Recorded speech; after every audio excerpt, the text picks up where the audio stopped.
Hello, everyone. In order not to interrupt the listening of the stories, we only put 2 ads in the first 2 stories. Now listen.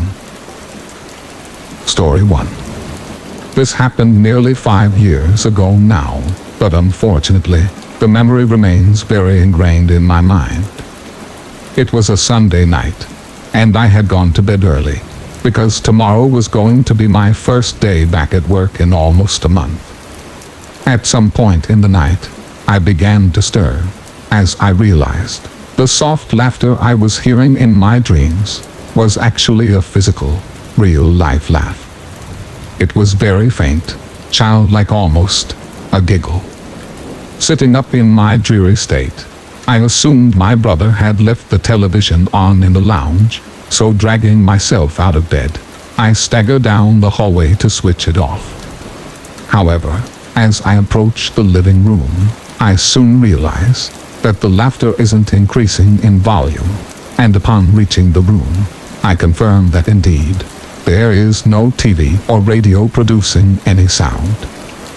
Feeling a bit foolish, I make my way back towards my room, where I hear no further giggling. Passing it off as my sleep-deprived brain playing tricks on me, I get back into bed and soon fall asleep. An hour later, I was again stirred awake. This time, by the soft plucking of my steel string guitar, which I keep in my office at the other end of the hall. No discernible melody, just random touches.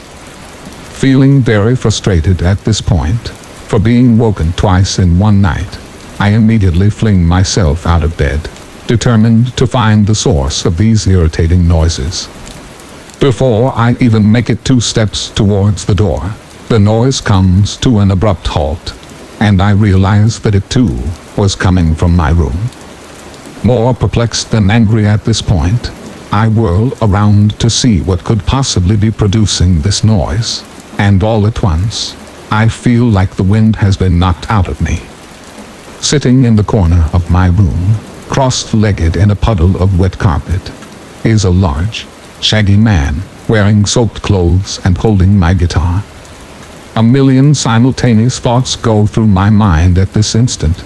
All logical thoughts seem to come to a complete standstill at that point. And for whatever reason, some deep-seated social cue came roaring to life, and my mouth sputtered out the words, "Would you like a cup of tea?" Because you know, obviously the first thing you do when someone comes to your house is offer them a cup of tea, right? The man seems pleased with this interaction. He perks up and nods brightly. Finally, the rational part of my brain awakens from its coma, and I turn and sprint from the room, slamming it shut behind me. I scream for my brother to call the police, while holding on to the door handle with all my might, dreading the desperate struggle that was sure to happen. There's a man in my room. He comes running, and once he sees the look of terror on my face, does not waste time in making the call. While listening to him give the operator our address, and pleading with them to hurry, I hear a soft knock-knock on the other side of the door. "No sugar, please." The word bamboozled comes to mind when I think about this moment. I fully expected to reach down, pinch my mom, and awaken from the most vivid dream of my life. The police arrived not long after, and my brother led them to me and the end of the hall, my knuckles turning white on the doorknob. After mentally bracing myself, I let go of the handle and leapt backwards, letting the policemen do their thing. They rushed into the room, tasers drawn, shouting at this home invader to show himself. Their aggression was short-lived, however, and I was still close enough to see why. The man was simply sitting on the edge of my bed now, amusing himself by playing with one of my figurines. I think the officers were also taken back by this, as they halted for a second, before continuing, just a touch more gingerly, to cut a rather long-winded story short, and to confirm what you probably have already deduced. Yes, this man was a mental patient, who had slipped out of his temporary hospice and waded along the river, looking for houses to explore. Muddy footprints on my neighbors' decks confirmed that he had originally tried to enter their homes. I was simply the one foolish enough to leave mine unlocked. The police took him away, and they later gave me a follow-up call to say that he had been put in a much more secure location, but that I should still be a lot more vigilant when it comes to securing my house. In hindsight, I believe this man was totally harmless.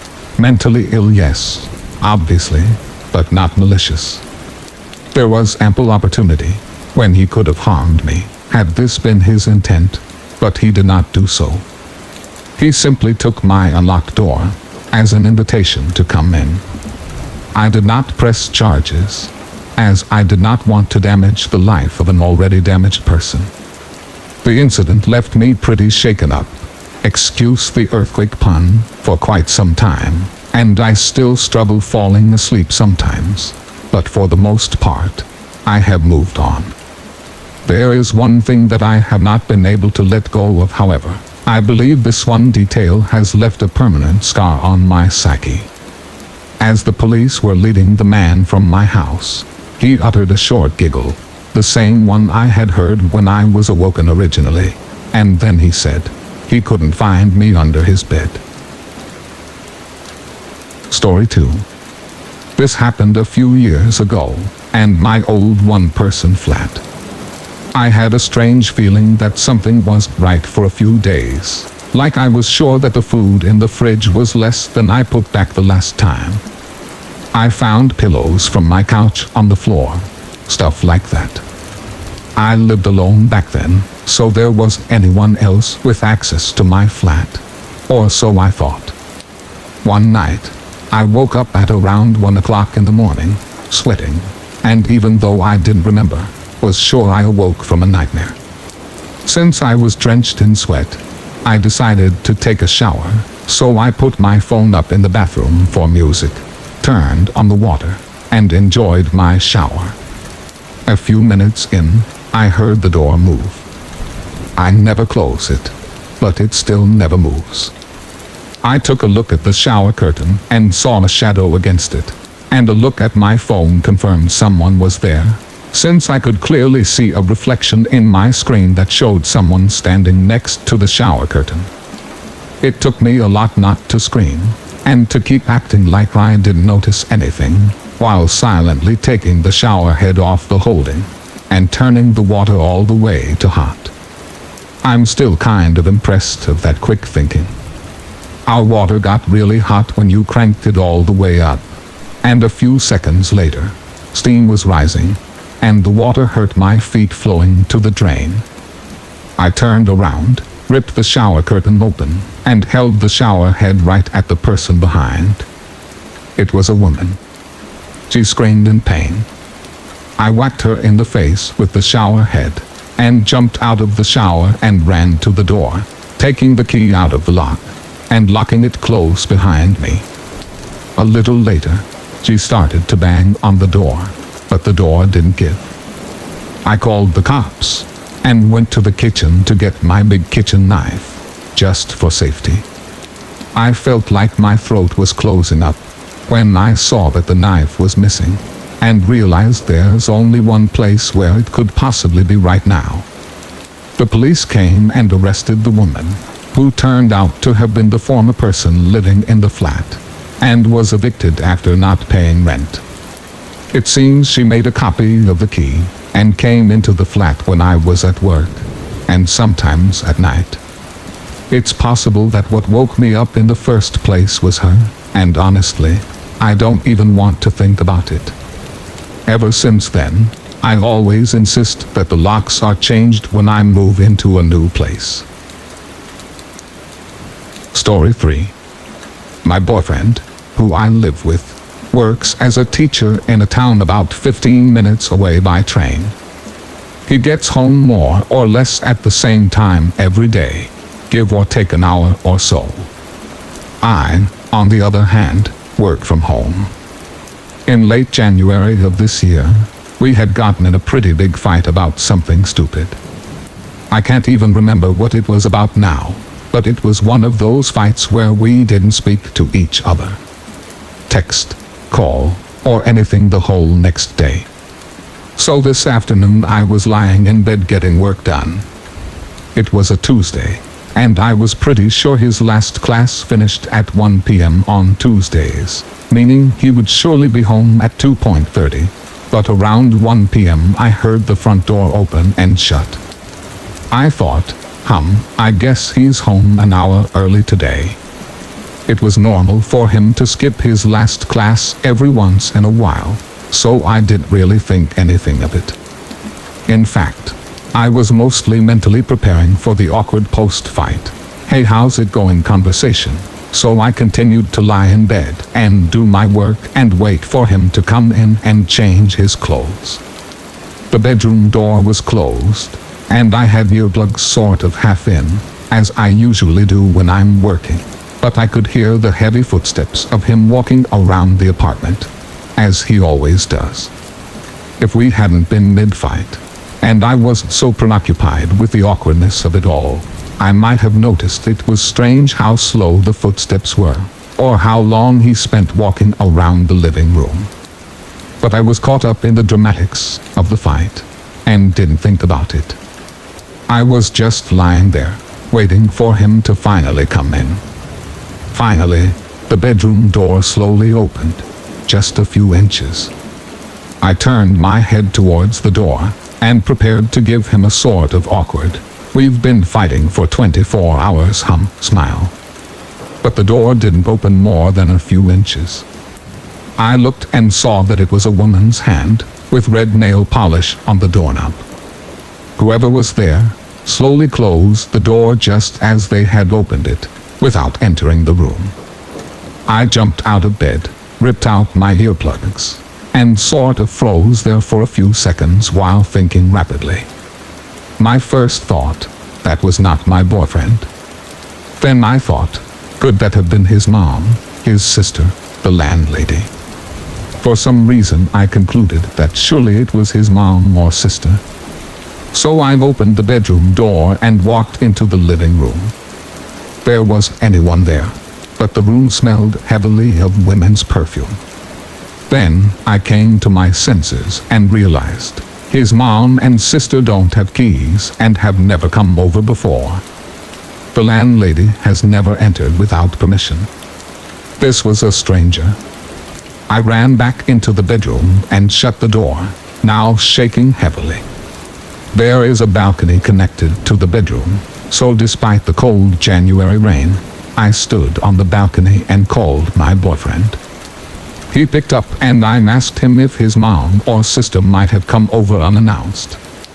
He told me, "No, don't move. I'm calling the police." The police were there in minutes and searched the whole apartment. Of course, nobody was there by this point. It was weird though. Nothing was missing from the apartment despite us keeping a jar full of money right in the entrance. Nothing was even touched. In fact, it seemed like the intruder came straight to the bedroom, saw my legs on the bed, panicked and left.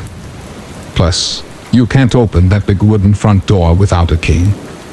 For a few days, my boyfriend and I were convinced it was just the landlady being nosy. I began to feel better. Nevertheless, we demanded that the landlady change our locks. When she came to change them with her husband, she made a discovery. There was a square area by the keyhole that had been scratched away with something. The landlady said surely someone used tools to break into the apartment. Then, a day or two later, my boyfriend told me, "I have to tell you something, but don't freak out." He told me that the orange kitchen scissors were missing. I'm obviously freaked out. I tore the apartment apart looking for those scissors. It's been 6 months and those scissors are gone. So the whole thing is just creepy and weird. A stranger breaks into a nice apartment but doesn't touch or take anything valuable. Not even the money jar sitting right in the entrance. takes scissors from the kitchen, goes straight to the bedroom, sees someone in bed, and immediately leaves. I never got to meet the person who opened the door that day. I hope I never do. Story 4. I was 12 and my older sister and I were home alone for the weekend. I was waiting for a friend to pick me up and getting restless. There was a knock on the door. Thinking it was her, I ran to answer it without checking through the peephole. A man was standing there with a clipboard and he said that he needed to check our gas meter. I was entrenched in the disappointment of my friend still not having arrived. So I just told him, yeah, sure, whatever you need to do. I didn't notice at the time, but he wasn't dressed as a city official. He had on a green and purple shirt with bold stripes like the host of Blue's Clues. He came in and immediately went up the stairs to where our bedrooms were and walked into the open door of my room. The typical girly room with pink and glitter. Thankfully, my sister came down the stairs at almost that exact moment. She said, "Oh, is that Daphne's dad? Why is he going upstairs?" I complained about how Daphne wasn't here and was going on about how unreliable she was when my sister cut me off. Wait. If Daphne isn't here, then who is that? I said, "He's here to read the gas meters." Her face turned white. She flung open the front door and dragged me out, hand clamped over my protesting mouth. She said, "Our gas meters are outside." Neither of us had a cell phone. It was the 60s and obviously we weren't going back into the house to call authorities on the landline phone. Then my ever-resourceful sister had a stroke of genius. A man was walking right by our house and she motioned him over. She called loudly into the house. "Oh, Dad, it's good you're home. A man from the city is here to read the gas meter upstairs." And just like she had hoped, this man on the street said, "What are you talking about?" The man in the striped shirt bolted out of the house. The man on the street asked us repeatedly if we were okay, if we needed him to stay and wait in the yard with us until our parents came home. He was very nice. We were so startled that we barely thanked him before slamming and locking the doors and windows. As irate as my sister was that I let someone in the house, she begged me not to call the authorities because my parents left her in charge and she worried that she would be in trouble. I didn't want to catch any heat from carelessly allowing some guy in. So I was on the same page. 3 weeks later, a girl in our community went missing. Same mall. She was home alone and authorities found the door open and no signs of forced entry. My sister and I discussed our options, but deep down we knew we had no choice but to come clean. We told the police everything. I don't know if it ever helped, but they did tell us they had reason to believe it was the same man. They also tracked down the man who helped us on the street. Turns out, we already knew him. He worked in the butcher shop. We just didn't recognize him. He was lifelong friends with the family after that. Our parents were mortified. They weren't angry with us, just glad that we were okay, though they did review all the rules of caution and didn't leave us home alone for a while. They found the girl and say that she had been held for a few days and then burned alive. They never caught the man. But fear not, he was in what appeared to be his early 30s in the 1960s. So in any case, he has to be dead by now. I'm just so thankful every day for my sister's resourcefulness and quick action. Story 5. It was Christmas time. My wife and I were staying at her childhood home, where her mother now lived all alone. The house was on a quiet cul-de-sac in the suburbs. If you're picturing freshly mowed lawns, American flags, and empty sidewalks. You're picturing it right. It's a single-story home with an attached garage out front. The garage has 2 doorways, apart from the electric garage door, of course. One leads to the garden and the backyard. This had an old Dobby door from their days, with dear old Max that they covered with a piece of nailed-in wood. That had always made me slightly uncomfortable before, but I figured it had been that way for years, so what's the worst that could happen? The second door leads to the kitchen, hollow core. It could stop a mouse, but not much else. Definitely not something I wanted in, or someone. We were asleep in my wife's childhood bedroom at the front of the house. 3 a.m. I was in that deep, dark recess of sleep.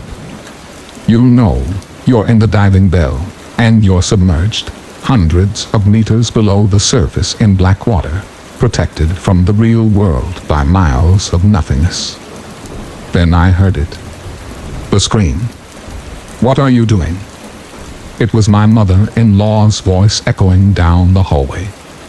To me, lost in a sea of sleep, it sounded like a jet engine roaring past my eardrum. I bolted up. What happened next happened in a matter of seconds, but about that scream. Even though I was dead asleep, I heard enough of it to sense an urgency behind it. This wasn't an, "oh you scared me," type of scream. This was different, and I knew it.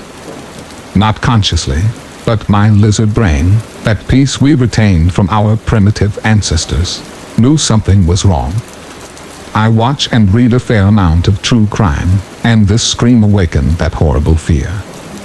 The one that says, this can't really be happening to me, can it? Honestly, in that second of the night, it sounded like someone was about to be murdered. You ever wonder if you're a fight or flight type of individual? I always have, and I came to know something about myself after this night. I'm a fighter. I leapt out of bed, growled, yes growled, in the manliest voice I could muster. "I'm gonna kill you," and took off running. I tore open the bedroom door and ran into the hallway. There, at the end, I saw my mother-in-law, nightgown on, look of utter shock on her face, standing still. We make eye contact as I continue toward her. Then she turns her head, looks directly into the kitchen. I hurry past her and round the corner into the kitchen. The hollow core door is obliterated, shards everywhere. I look through the open frame and see the electric garage door is open. I push ahead. As I run into the garage, I hear it. The sound of someone hopping into a running car, just out of view. Just as I make it into the driveway, I see a car peeling out from the sidewalk adjacent to the house. But the adrenaline is still pumping. And who am I to say no to adrenaline? So, like an idiot, I run barefoot after the car. I give a good go, but I'm no Michael Johnson, and even he couldn't catch the speeding car. It soon vanishes down the street, and I'm left all alone. The police showed up within 3 minutes, which, I have to say, makes me feel a lot more at ease with my mother-in-law living there. They took our statements. My mother-in-law said she heard a noise, the hollow core door being kicked in, and walked into the kitchen, where she encountered the burglar. A small framed woman.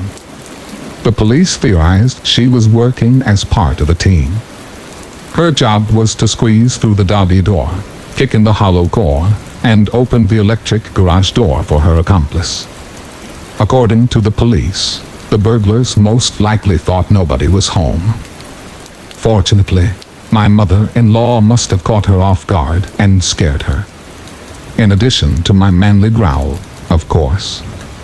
But it feels good to know that everyone was safe, and to learn that I guess I've got a little fight in me. And for the record, we bought the heaviest wooden door you have ever seen to replace that hollow core. I'd like to see a mouse try and get through that. Story 6. The location Underwood, Washington. I was 14. I grew up deep in the woods and far from city limits. My school was roughly 15 miles away, through back roads and endless trees, and consisted of just 300 students. So I didn't have many options for friends, especially because everyone lived so spread out among the area, with the exception of my childhood best friend, Zach.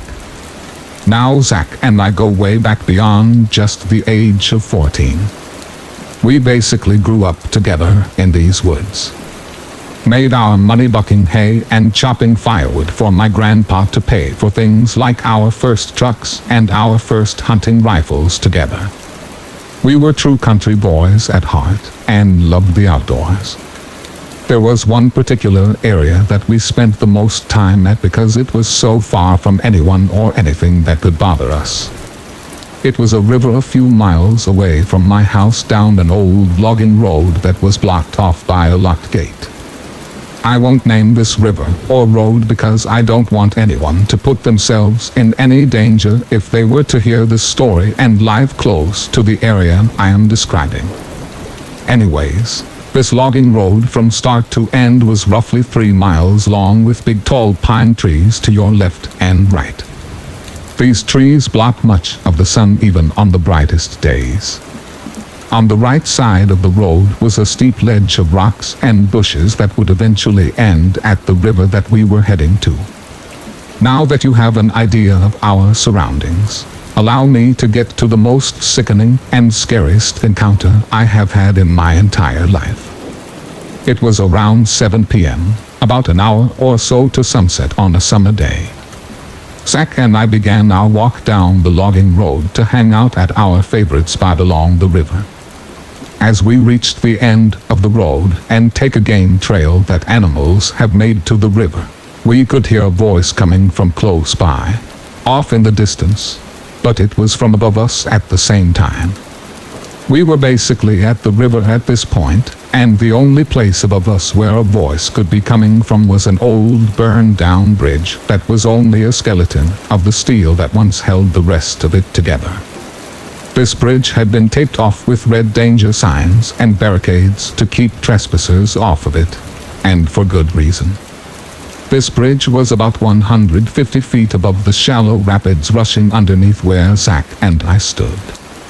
As we both lifted our heads in response to the voice that we could hear, we saw a young boy, not much older than us, standing on the ledge of the bridge, dressed in black clothing. This immediately startled Zach and I, as we have never seen someone here even once in the years that we have visited this riverbed. We called out to him and his head snapped down and we met eyes, but no verbal response followed. "Hey, get down from there," Zach yelled. The boy snapped his emotionless face and eye contact over to Zach. Zach became uneasy, as did I at this point. Just before we could get another word in, out came this blood-curdling, high-pitched scream, louder than any I have heard before. This immediately scared us into running back up the trail and back up the logging road as fast as we could. We both were pale in the face and out of breath from running at about the halfway point, so we stopped assuming that we were safe. Just when we thought we were alone, we see a car rounding the corner down the road towards us. It was a police cruiser. At this point, it was almost completely dark. The cruiser slowly rolls up next to us and he rolls down his window. "What are you boys doing here so late? You know nobody is allowed on this road. Didn't you read the signs on the gate?" "We're sorry, officer, we're leaving right now," stuttering through the entire sentence. "Have you boys seen a boy dressed in black down here?" He questioned us, so we told him everything, and without a second after our explanation, he takes off full speed down the trail, lights on and everything. Zach and I headed home, not speaking a word of what happened to our parents. Weeks pass and we come up with the idea of going back, as we can't just give up on our favorite spot. Besides, it's been weeks and nobody will be there. So we both in agreement begin the hike down to our spot. Foolishly at sunset again, but to go night fishing along the bank. We get there with no problems. The sun has set and we are fishing along the bank with our headlamps we brought so we could see. What happens next is about as scary as it gets. It's now completely dark, aside from our small lights. A loud and deafening scream breaks the silence along the river, followed by a thud and splash into the rocks and water in front of us. Zach and I have never ran home so fast before in our lives. We both knew what it was and exactly what had happened. Or so we thought. On the news the next morning, there was a covering of a story about a boy that had committed suicide by jumping off of that very bridge.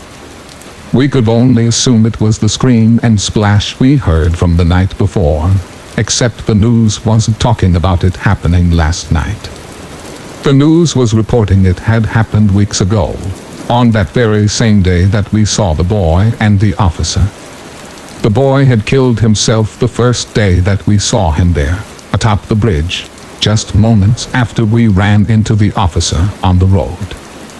So who screamed and what splashed into the water below while we were fishing in the dark last night, I will never know, and I will never return to find out. Story 7. I live on the second floor of a 3-level apartment. We have a crawl space that connects all 3 apartments. We aren't sure why it's there, but we all have stuff in it, and none of us would ever even attempt to go inside of it, so we still felt pretty safe. The other night, the sun was setting, but it wasn't pitch black out or anything yet. I'm walking through my living room when I see a short woman on the fire escape looking in through my windows. This is extremely bizarre, considering it's still semi-light out, and she somehow had to literally climb up our fire escape. We have 2 windows that the fire escape reaches, and she was looking in both, but didn't see me. I crawled onto the ground, and my heart was racing as I watched her try to open the windows. I didn't know what to do, because my phone was in the other room. After what seemed like an eternity, she finally left. I went into my room to get my phone to text my landlord and call the cops. I came back into the living room, and was looking out the windows to see if I could locate her, when all of a sudden, I hear a weird noise coming from the ceiling. We have one of those T-bar tile ceilings, made out of separate slabs of cork and wood. I look up to see one of the slabs has been moved, and 2 eyes staring at me. I have no clue how she got into the crawl space so quickly, but I grabbed the nearest thing next to me, which was a broom, and started hitting her with it through the ceiling, and called the cops as soon as she crawled away. They showed up and searched the place and didn't find her, until a few days later, when she was on someone else's fire escape. The cops said she was definitely on some hard drugs, and that she was violent towards them. I'm glad she's gone. I'm not sure I want to know why exactly she was trying to get into my apartment, or what she would have done if she had succeeded. Story 8. Several years ago, I was in a bit of a financial pickle. I was 21, with a bad job history, a bad job, and bad credit. My living situation went sideways, and I had temporarily moved back home with my folks. As anyone who has ever had to move back home as an adult will tell you, this was a terrible, horrible situation, and I was in a rush to get back out on my own. Which is why when my best friend told me that an apartment had opened up at her shady complex, I actually jumped at it. If you're from around here, then you'll know that every apartment complex in the town is kind of shady. But for those of you not from here, This place is a shady non-town, outside of another non-town, with more liquor stores than any other establishment, and several apartment complexes with no credit checks and same-day move-ins. A couple months went by, and while the cops did occasionally show up in our parking lot, and you had to watch your step for more than one broken bottle, it was the worst place to live. I worked the night shift at a large retailer, shuffling around freight in the back, hating every minute of every shift. So one night, while I trudged up and down the ladder like a zombie at work, my cell phone fell out of my back pocket at the top of the ladder. I grabbed at it, obviously missing, and died a little as I saw it smack the ground and go black. No amount of restarting or shaking could fix it. The LCD was completely shot. I decided this was a good enough reason to go home mid-shift. Remember that thing I said about bad job history? Yeah, you can clearly see why. Driving home at 3 a.m. on some random weekday, I turned onto the dark back road that led to my apartment building. I saw something faintly up ahead, in the road, and immediately think it's someone's dog.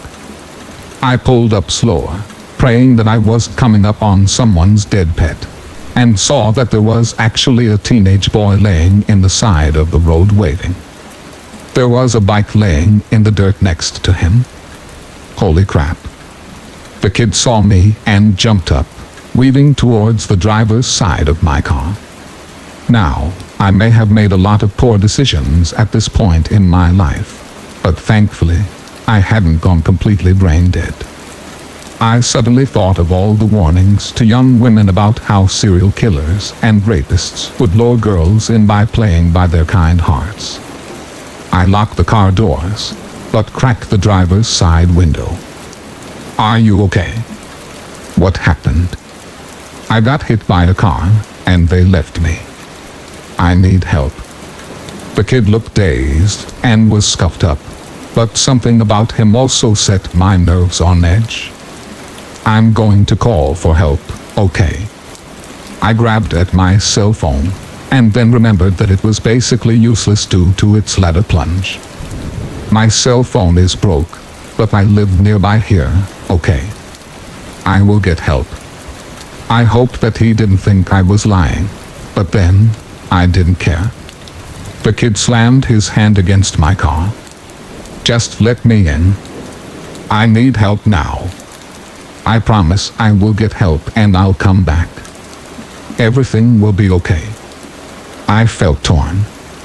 I wasn't going to let this kid into my car, but at the same time, I couldn't blame him. If I was scared and hurt, I would probably be frantic too. The kid slammed his hand against the car again, and I started driving. I hadn't been exaggerating. It was a 30-second drive to my apartment. I didn't have a landline, and I didn't want to somehow lead this kid to my empty apartment with no way of calling for help.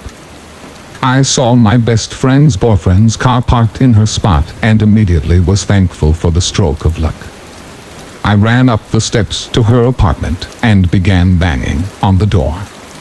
Roy answered the door, probably expecting a crazy person, and was immediately even more alarmed to see me.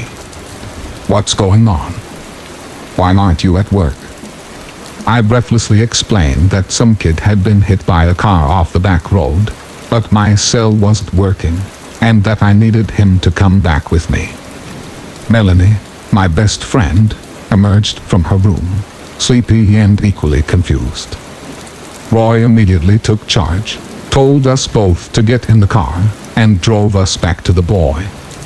The kid was still there waving us down. Roy, a large man, Mel, and myself all got out of the car. Help. I need help. I'm here to help. My friend saw you and came and got me, okay? Calm down. I got jumped by this gang, man. They beat me up and they stole my backpack and rode off. The kid said frantically. I immediately became alarmed. That's not what he told me at all. I looked at Mel, my face clouding over. I thought you got hit by a car. Why did the gang jump you? What? Oh yeah, they beat me up and then someone hit me with a car. Plausible. I was still confused though. Roy also seemed weary of this change in the story. Listen man, let me call an ambulance, okay? Can you tell me your name? The kid lost it. He screwed his face up and clenched his fists, hitting the side of his head. No, no, no, no, no, no. Just let me in the car, man. Just take me to your house. Roy was done. That is not happening, kid. I'll call an ambulance and the police, and I can wait with you until they get here, but we can't bring you back with us. The kid slapped the side of his head some more, and then in the most disturbing thing I've ever seen, grabbed fistfuls of his shaggy hair and began pulling it out of his scalp. That sound is still the most disgusting and alarming thing I've ever heard. Roy gave Mel and I the let's get out of here face, and we jumped back in the car. I'm calling the police, okay? I will tell them that you've been hurt and you need an ambulance. Roy began dialing, and the kid began stomping around and screaming. Take me to your house. Just let me get in the car. Why won't you take me home? The kid stood in the street, blood trickling from where he had torn up his scalp. Roy got back in the driver's seat and spoke with the cops as the kid raged outside. He then came to the window, staring so intently at us that I felt like my skin had shriveled up and fallen off. He began kicking the tires, and Roy, clearly over it, drove off, the kid grabbing frantically at the back of the car. Roy drove past our turnaround Peters Creek twice to avoid leading the kid to the apartment complex and then back down our road. The kid was gone. The bike, the kid, just gone. No idea where he took off to.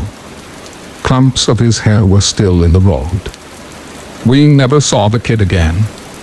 We searched the papers and the internet to see if he had been picked up or if any other strange things had taken place that night, but nothing else ever showed up.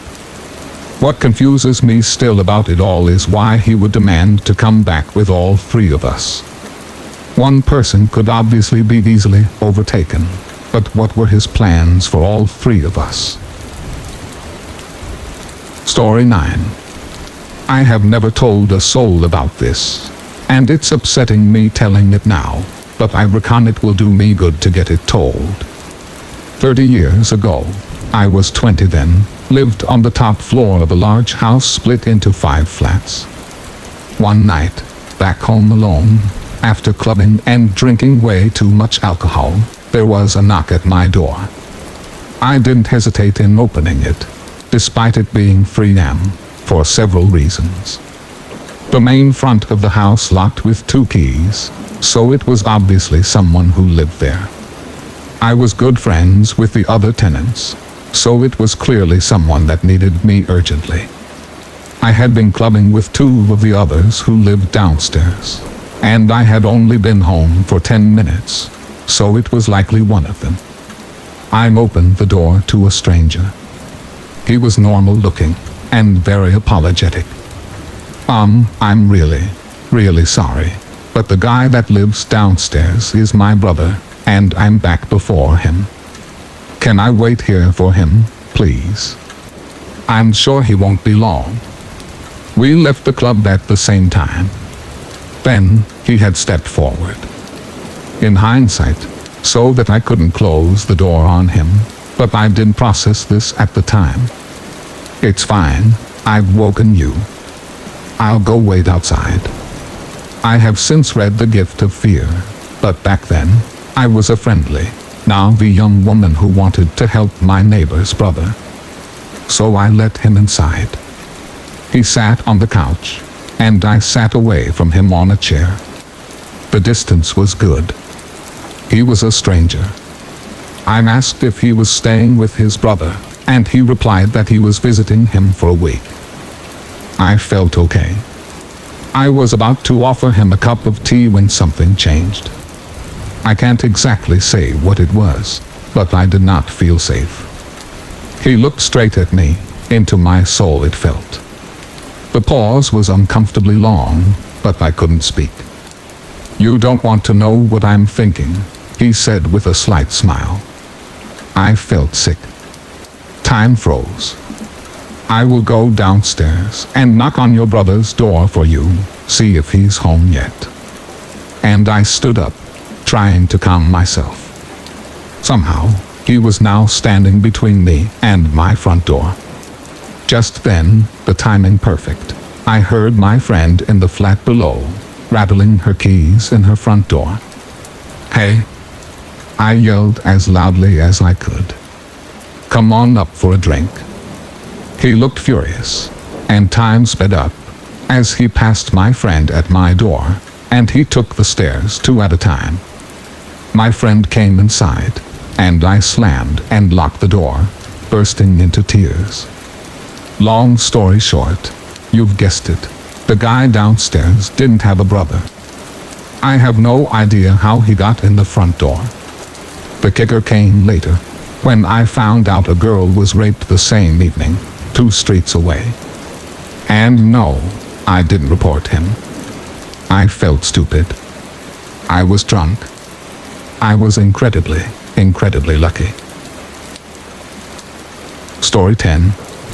My friends and I decided to go camping one spring break. We had planned a week in advance, and as the day got closer, the weather got worse. It was cold and gray, unheard of for Arkansas. The night finally came along with yet another cold front. It was in the 30s, but we had dressed warm and stocked up on whiskey and beer. The plan was to hit a spot my buddy knew, which was barely accessible with his 4x4. We wanted to really camp, none of those designated sites for families and seniors in RV. So we aimed away from civilization, which was only made up by a single stoplight and a couple hundred people, and drove into the woods. After 30 minutes of bone-rattling dips across dry creek beds and detours around trees, it started to rain. By the time we found camp, it had turned into hail. The spot was marked by an ancient dirt road, a few hundred feet long, and the rotting carcass of a VW bug. That night was spent passing a bottle around, hoping that we would figure out the tense before we were too drunk. Eventually we did, and managed to start a fire with diesel. At this point, the hail had stopped. The empty whiskey bottle lay broken in the fire, and we had a decent pile of empties growing. We drank, we played cards, and we passed out in our tents. The next morning, I gradually regained consciousness to the sound of something large being dragged past my tent. It was what looked to have once been a station wagon, stripped and rust-covered, dragging the VW with a chain. The VW had been there for so long that the floor had rotted out, and roots had tied it to the forest floor. They laid scattered in the wake of the wagon. A woman was driving, a man beside her, and 3 shirtless kids sat in the back, where there used to be seats. The man stared out the window away from us the entire time. The children had dirt smeared on their faces, which illuminated their glassy 1,000-yard stares. It's the look of crushing poverty, and you've probably only seen it in pictures. It exists in war-torn countries, the projects in inner cities, and the deep south. So deep that the old gas station back in town, a place you would probably jokingly hum the Deliverance theme, that was the city to these people. She spoke in a deep, nicotine and whiskey-soaked drawl. "Y'all come from the city to do some camping. Well, recon, that's fine, long as you ain't doing no drugs. Y'all ain't doing no drugs, are ya?" We weren't. Just drinking then. Hell, I like a drink now and again, my darn self. That's fine, just fine. Wanna know how I knowed y'all was here? Seen them black helicopters flying around. Them same boys that work for me, see. This my land, and they told me. Can't be too careful. Figured I'd best check it on out. She started laughing. Mucus bubbled up to wet her dry cackle. The man stared out at nothing. One of the children put both hands on the window and gazed through us. His mouth hung open, and spit cut a line through the filth of the glass. He was probably 10 years old. Y'all know Bethany. We didn't. How? Everyone knows all Beth. Y'all go to church. I lied. Good. Ain't got time for those that don't fear God. Why don't you come on to church tomorrow? You can meet Bethany. It's just over that hill up there. You can't miss it. Boy, she'd sure like to meet y'all. They all would. We assured her that we would. She drove away into the trees, slowly dragging the VW. As soon as she left, we all looked at each other and started laughing. It was just nerves. There wasn't anything funny about it. We all have the remnants of a primitive warning system for danger. It's been eroded by living safe and civilized. But every once in a while, it goes off, and you obey it without question. Something is wrong. It started before she spoke. When I looked into her eyes, something is wrong. The kids, the man, her laugh, something is wrong. Eventually we did hike up the hill. You could see for a mile. There was nothing. No buildings, no clearings, just forest.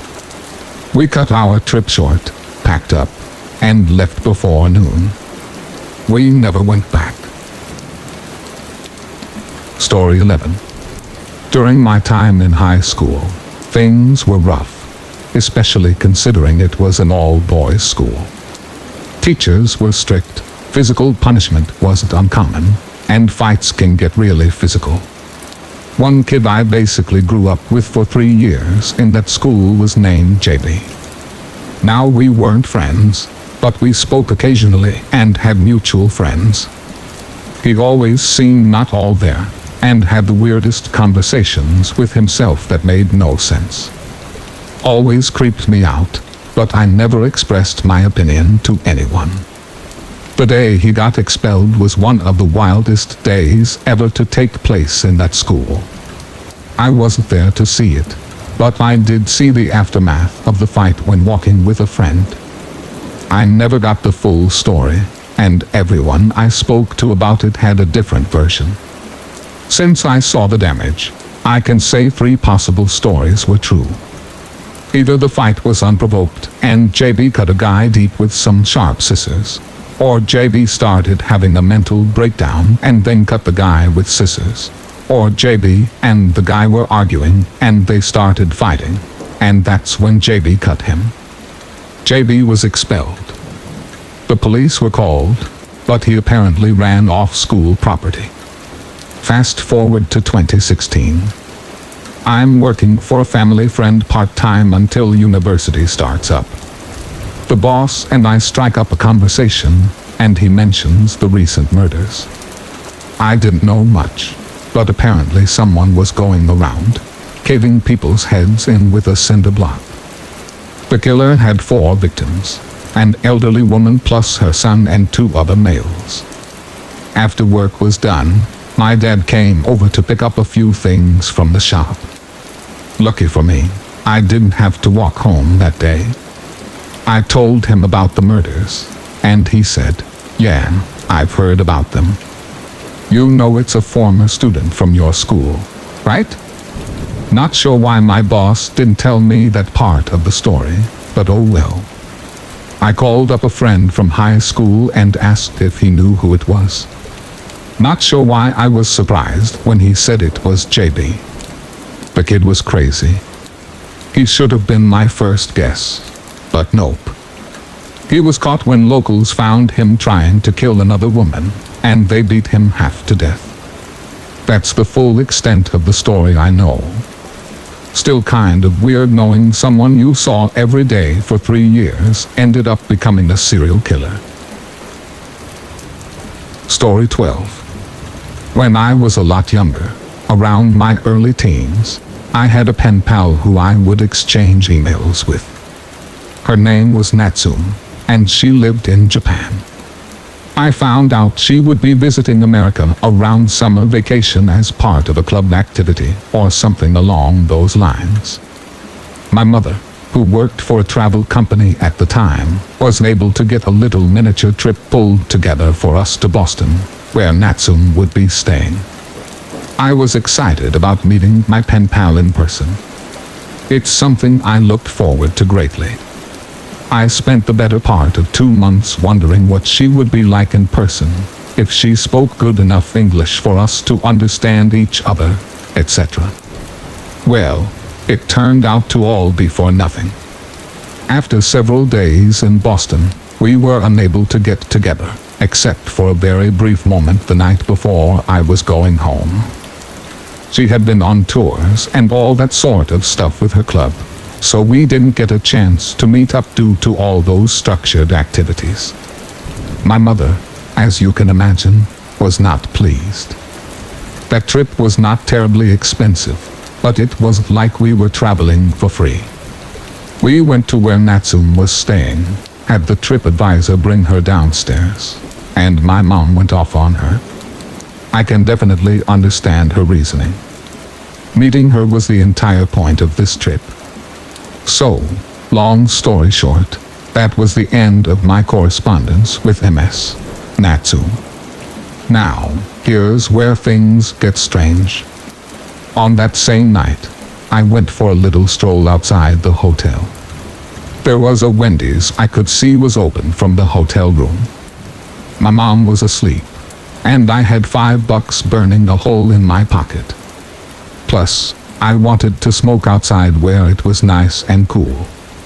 I stepped outside through one of the fire doors of the hotel. I light up a cigarette, and a guy in his late 20s, I'm guessing, approached me. He asked me what I was doing.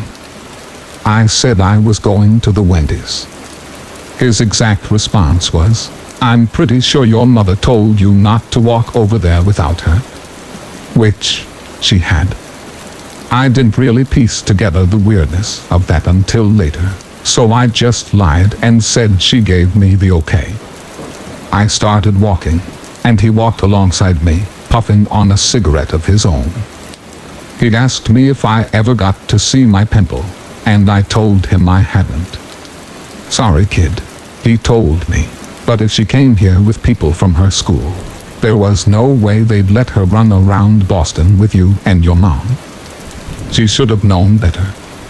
I quickly realized that this man I had never met before knew things that there was no way he could have known about me. For starters, this was back at a time when there was no Wi-Fi everywhere. You had to plug your internet into the wall at the hotel, so it's not like I'd been on the internet announcing my plans. We didn't own a laptop. We didn't even use the hotel phone the entire time we were there. Who was this guy, and how does he know so much about me? Asking seemed like a really bad idea, so I didn't. He walked me all the way over to the Wendy's. "Hurry up and get your food, kid," he told me. "I won't tell if you won't. Just make it quick. It's late."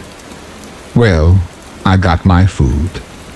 The creepy man stood outside the restaurant while I ate. Then, when I came out, he escorted me back to the hotel. We talked a little bit about video games as we walked. Sonic Adventure 2 specifically, because I had been playing it religiously before coming on this trip. Before we parted ways, the man told me, "If your mom asks, just lie and say you were in the exercise room and throw your cup out before you go upstairs." I had been messing around in the exercise room every night at that hotel. This person, who I never met before, who I never saw again, knew so much about me that he could pass for my older brother. I still wonder about it to this day. What a strange trip. Thank you for listening, and I wish you good health. Don't forget to subscribe to the channel to support us. Thank you very much.